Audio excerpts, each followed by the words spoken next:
Hey everybody, hope you're doing good today, and welcome to the 2016 Swiza Gauntlet. This is a video series being put on by Fatadkins of YouTube, a good friend of mine from YouTube, and he went out and bought one of these Swiza knives with his own money and is passing it along to 10 other people, including himself. He already tested this and sent it on to me. I'm the second one to be testing this. And we're basically seeing what this knife is all about and what it could take. You can see down here, made in Switzerland. So its main competition would be Victorinox. And that's the knife I just put in beside it. Swiza is a watch company, and they also make like luggage and stuff like that. But they're just coming on the market now with these Swiza Swiss Army style knives.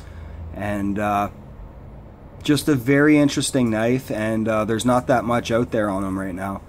So basically go over the rules of this Gauntlet series. There's no sharpening of the factory edge, so he wants to see basically how long this factory edge will last and sort of the quality of it.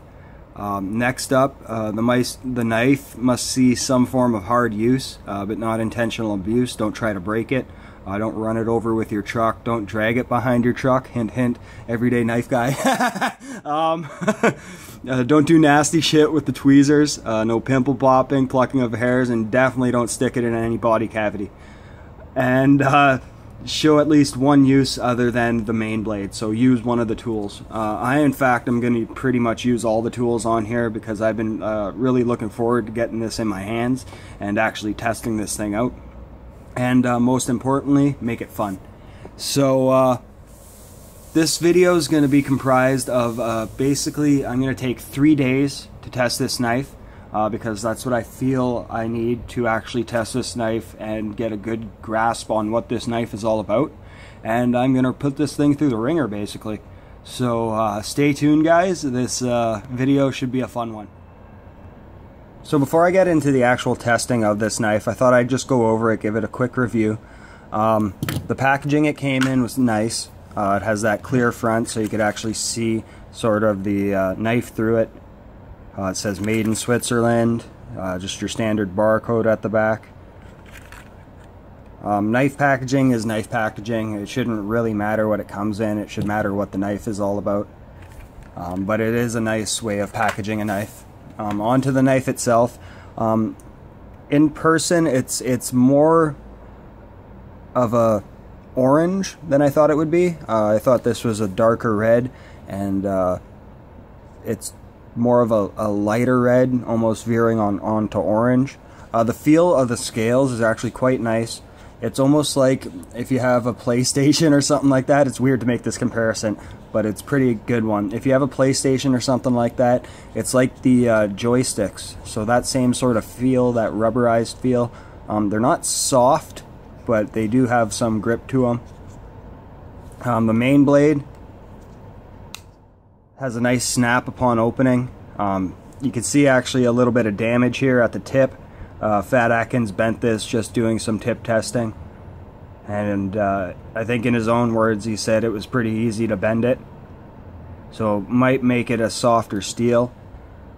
This is a liner lock, but the shield here is actually the closure for the knife, so you push that in to move the liner lock over. You can see that there. And the snap on the blade is actually quite good. It also has a reamer awl. The snap on that upon opening is good. The closure on it's good also. Moving on to the actual can opener slash smaller screwdriver. The snap on that is not as pronounced as on the other tools I just showed you, and on closing it's actually pretty weak. And then the actual flathead bottle opener has a half stop right there and a full stop when it's open. It does have the wire cutting notch, but as I'll show you, it's sort of not useful on this. And the closure on this tool is also okay. And then on the back here it has your 3D Phillips. Looks like to be a good size Phillips too. and it comes to an actual point almost, so you could use it for smaller screws too. And then in the butt of the handle, this is probably what I like best about this knife. You can see here from the scales on the outside that there's no interruptions like there is on a Victorinox. I'll just bring in one now. You can see very pronounced the actual tools that are hidden in the scales. I like how Swiza did it where it's sort of hidden. So in the back here you can see right there is the actual tweezers. And the one thing I really like about these is that it does come to a point. It's sort of an angled style tweezer, whereas the Swiss Army knives are just the flat across. So that's the basic tool set on this knife. Good all-around multi-tool, backup EDC, something I definitely throw in my fifth pocket and carry around. And that's where this knife is going to be for the next 3 days. I'm going to bring this into the kitchen, try some food prep, open a can or two, bring this out in the bush and test it for wood carving, and pretty much everything I use my actual Swiss Army knife for. The last thing I'll mention is once the blade is open, the blade is actually canted forward in your hand. Don't know how that will do for food prep or carving wood, but I'll definitely be finding it out and putting it on video. So as my first test, I'm going to see how this knife handles some cardboard. Just maybe show the initial sharpness as I received it. It does cut phone book paper quite easily.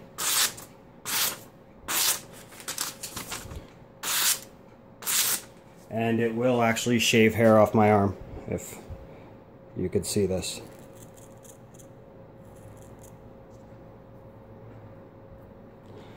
So that being said, I'm just going to grab a sheet of cardboard and do a few cuts. This is just your standard Amazon box cardboard. And like I thought with that thin grind it has, it does this task very easily. Very little resistance to this.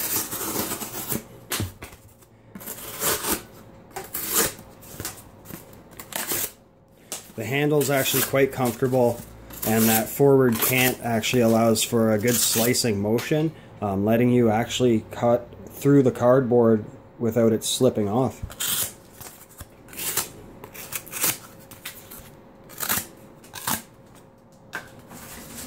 Maybe just do one more sheet before I move on.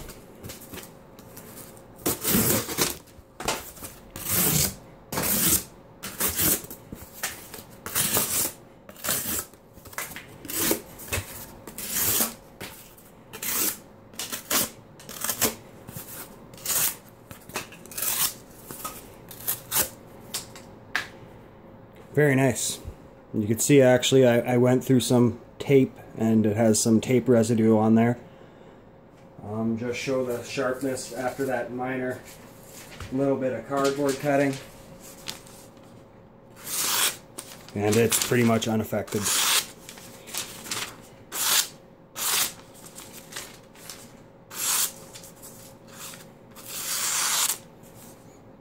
Awesome. Next up, I'm just going to open up this can of corn.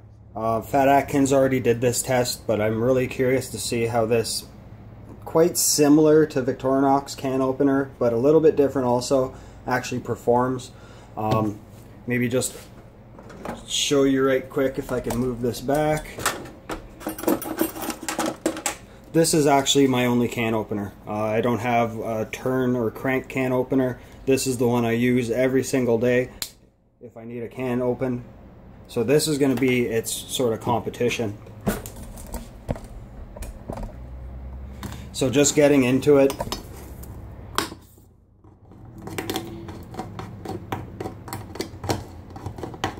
And that really works well. I notice it slipping off a little bit more.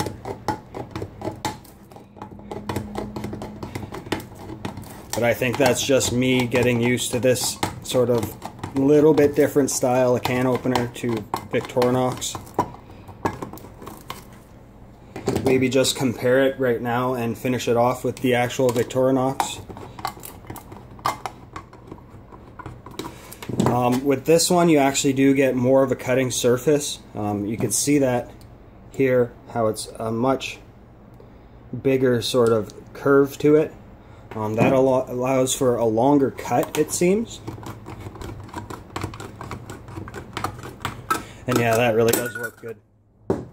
So that's a definite plus for this. Really good can opener, and it does have a thicker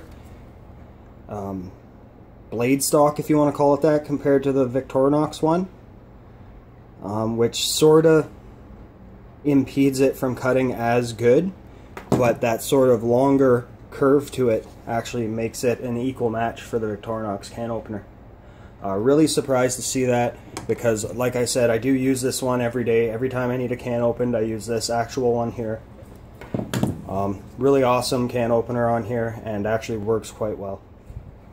Alright everyone, so we're going to see how this does for basic food prep. I use this camping a lot for actual food prep, and I expect this to be just as capable as my Swiss Army. Just getting into it.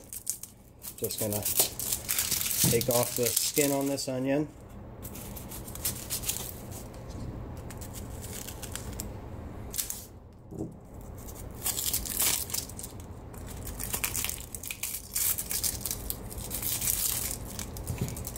For supper tonight, I'm having roasted potatoes, fish, and fried onions, and that's why I'm cutting this up right now. So what I'm going to do is actually cut this in two,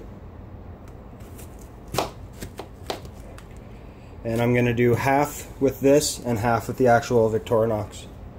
So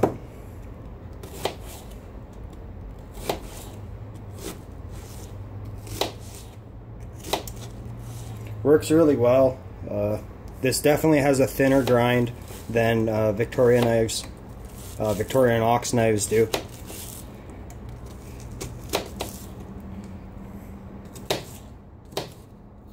So that should be good enough for supper tonight.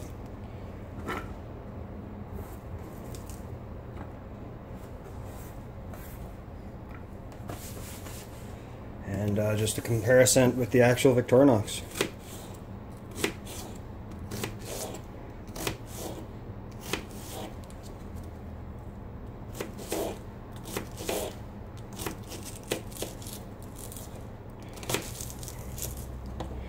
So I'd say it's very comparable, pretty much dead even between the two.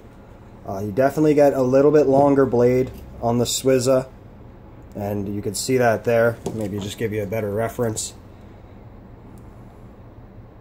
And with that sort of thicker blade this way, you could actually get a thinner grind. So this actually really works well for food prep, camping and such like that. It'd be really awesome. And I noticed that because of the cant on this blade, because it's tilted forward, you could actually draw the knife a lot easier through whatever you're cutting, and it actually wants to stay in the cut and make it quite easily. So that's really neat to see. I'm actually quite liking this knife so far, and by the end of this series of tests that I'm doing, we'll see if I like it more, the same, better than your standard Victorinox. So guys, I just noticed that I have a couple screws coming loose here on this heater register, and I wasn't really going to test this, but it gives me a good opportunity to do so. This is the 3D Phillips.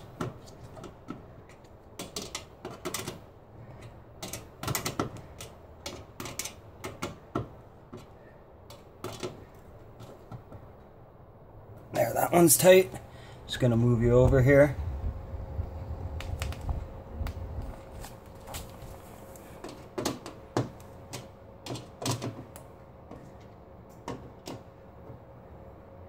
And that one's tight. Works really well. I would have liked to see that point on here just be a little bit flatter, so you could actually get more of a bite into the actual screws. But it does work. I wouldn't say as good as a Victorinox though. So guys, I'm out here in about, I don't know, frickin' knee-high deep snow. You can see sort of where we walked in here. I'll just step off trail so you can see. just going to do some minor wood carving, and later on do a little bit of batoning with the Swiza knife I'm testing out. So I'm going to put you guys down here on the tripod and just get right to it. See how easy this is to open with gloves on. With that bigger nail nick, it's really no problem whatsoever. Just got a piece of dead, I think this is maple here, and I'm just going to put some cuts into it, see how this knife does.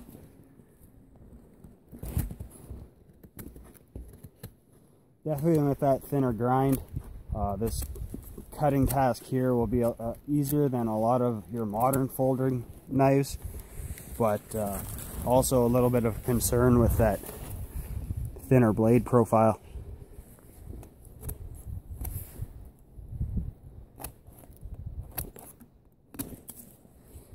Seems to be working good. Just try some debarking with this. Keep in mind this wood is frozen. It has been frozen for about a month and a half, almost 2 months now. So it's going to be a little bit tougher than it normally would be in the summer. Definitely getting some nice shavings off this. Maybe get more in front of the camera so you could actually see what I'm doing. Maybe try some feather sticking with this.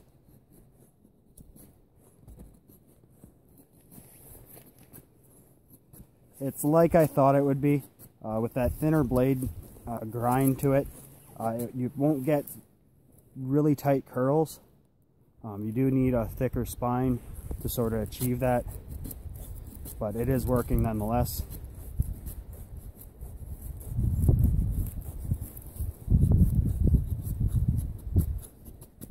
And just try some deeper cuts here.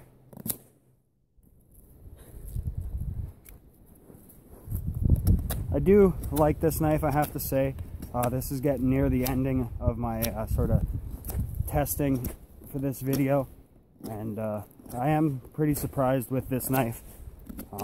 It's built really well, even though there is some wiggle in the blade back and forth.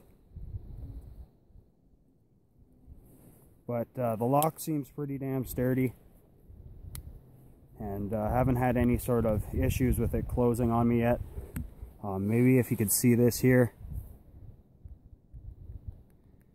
there is some up and down play. You could probably hear it.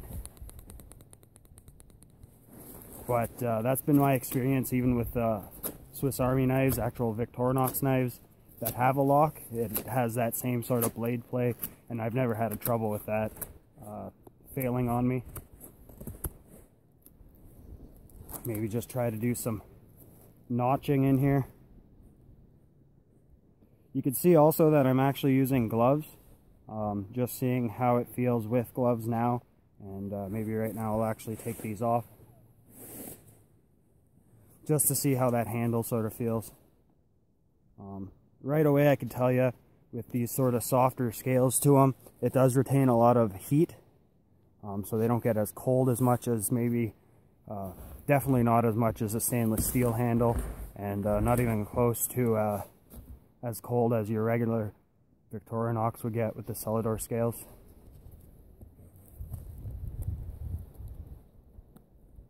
Just doing the sort of notch you'd hang a pot off of over the fire.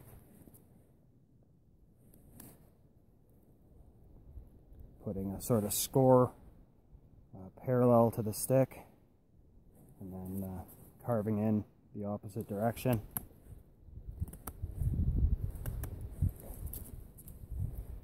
Don't know how this knife would handle a lot of this sort of harder carving that I'm doing. I am putting a lot of force into this blade, and that's pushing it to the side quite a bit. You can see there. So I'm going to stop this here, take this to a little bit more solid ground, and try a little bit of light batoning with this. So I'm back. I found some actual packed snow to actually do this next test on. Just going to do some minor batoning. I do this all the time with my Deluxe Tanker by Victorinox. I also do this all the time with my Victorinox Farmer. So we're going to see how this copes with it. I expect it'll be able to take it, no problem, but you never know, right? So just gonna set myself up here. You see the sort of thickness that I'm working with. Definitely should be able to handle this.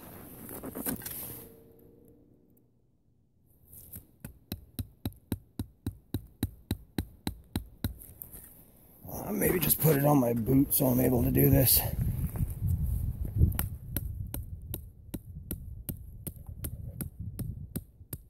And you can see the way I'm actually batoning this. I'm not full out smacking the blade. I'm actually just lightly tapping it and letting the knife basically do the work for me.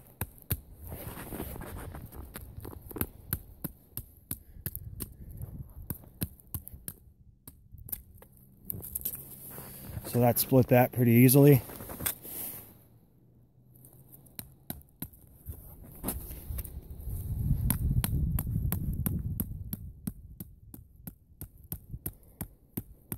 It's actually a quite cool day out today. So the steel on this knife is actually pretty cold, and I know a lot of steels get sort of brittle when they get cold, so it'll also be a good test for seeing the toughness of this. Let me try the actual piece I'm batoning with.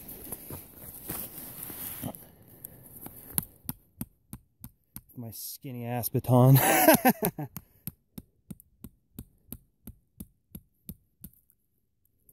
Yeah, this wood is pretty frozen, guys.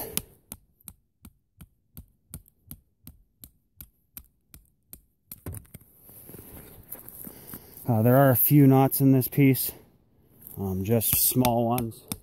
I wouldn't be doing this if I had actual big knots to go through. I'd actually use a fixed blade for it.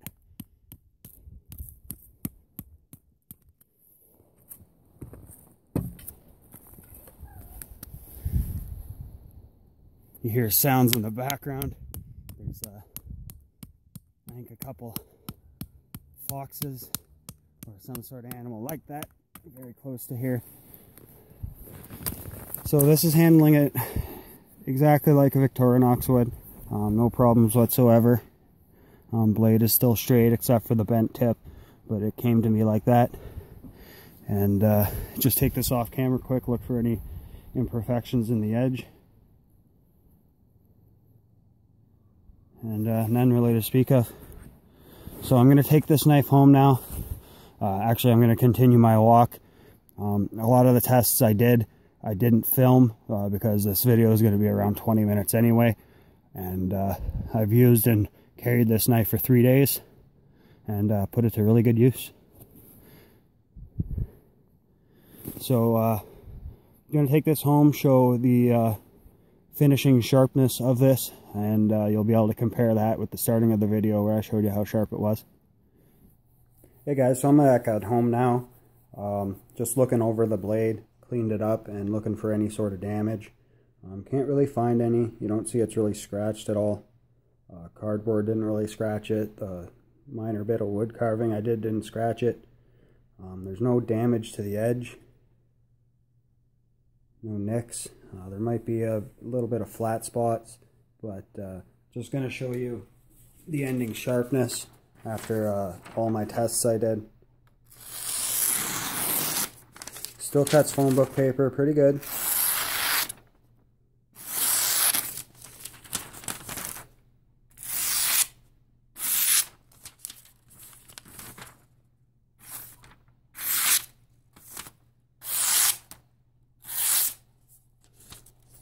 Just notice a few spots near the tip where it's a little bit, I don't know, maybe rolled or flattened, but doesn't really impede the cutting performance. Just check for shaving sharp. If you remember at the start of the video, it did take hair off. Now it won't.